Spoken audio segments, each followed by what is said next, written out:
If I had any advice at this point in my life, it's this. Try not to live with fear. I know now, looking back, that I spent the first half of my life in fear, although I couldn't have recognized it at the time.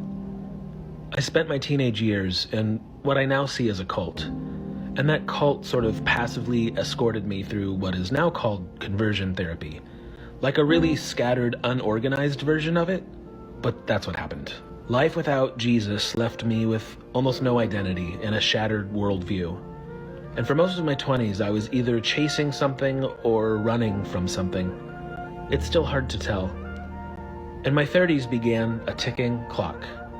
I was terrified of becoming some sort of 40-year-old failed loser artist. I think somehow I knew what the future held. Maybe I created it. At 40, I was essentially homeless. All my belongings were in the trunk of a super shitty Chevy Beretta. I had just spent a year in Los Angeles with a mean drunk. I was worn the fuck out. I became the man I feared I'd become. Somehow I ended up in New York City that winter. There was a lady who was going away for several months and she wanted someone to stay and care for her cats. The building was on the Upper West Side and full of old ladies. The doorman hated me. The walls were completely bare except for one giant print of her guru. She asked when I wasn't there that I leave a cassette of chanting monks playing to calm her cats and raise their vibration. Something deep shifted within me that winter.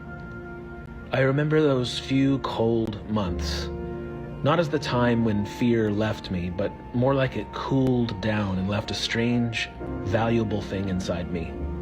I still carry it with me, like in a good way. I just wore it out.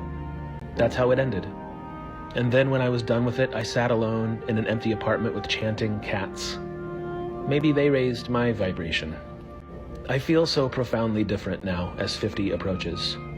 My hair is turning gray and my body looks like a scallop, but my mind is on fire. I have expertise. In a couple of areas, I'm the real deal. I wish I could have known that all those years ago. And again, in a way, maybe I did.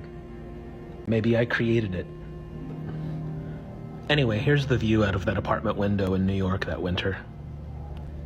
Don't be afraid.